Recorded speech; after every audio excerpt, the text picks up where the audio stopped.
Je m'appelle Frédéric Soto, je suis le fondateur de l'association Sourire à la vie qui accompagne les enfants malades du cancer. Et moi, c'est Jamal Talleux, je suis un enfant accompagné par Sourire à la vie depuis maintenant 3 ans.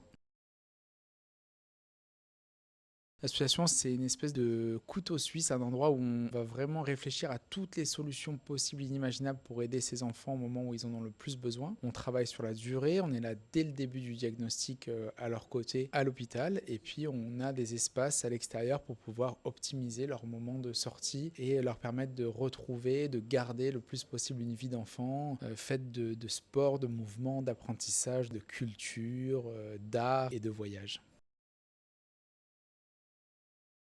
Bah, ça apporte un grand soutien dans nos épreuves. On retrouve des amitiés qu'il n'y a pas partout. On noue des liens d'amitié avec des enfants qui ont le même vécu que nous. Et puis, on a l'occasion plusieurs fois dans le mois d'aller tous se réunir au phare et de discuter, rigoler, faire du sport tous ensemble.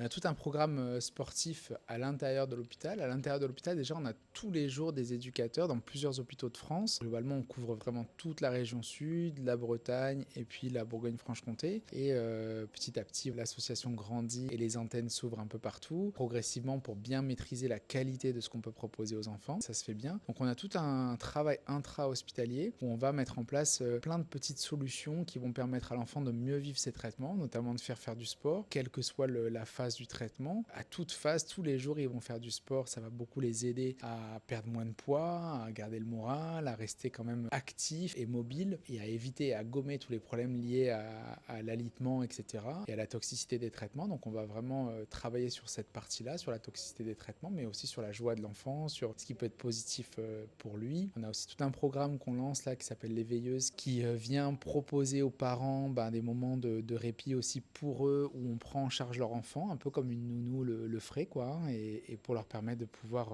sortir de la chambre, passer des moments pour eux, prendre une douche, prendre un café, aller faire quelques courses, voilà. Donc on a ce programme-là qui est très important. À l'extérieur de l'hôpital, on a créé des lieux assez géniaux qui vont accueillir les enfants tous les jours, du lundi au dimanche, que ce soit en alternative à l'hospitalisation, c'est-à-dire qu'on fait des soins dans ce lieu qui ressemble vraiment à une maison d'enfants, hein. Il y a plein de vie, plein de joie, plein d'apprentissage, plein de sport, et donc on ouvre bientôt un nouveau lieu qui s'appelle le Château des Sourires.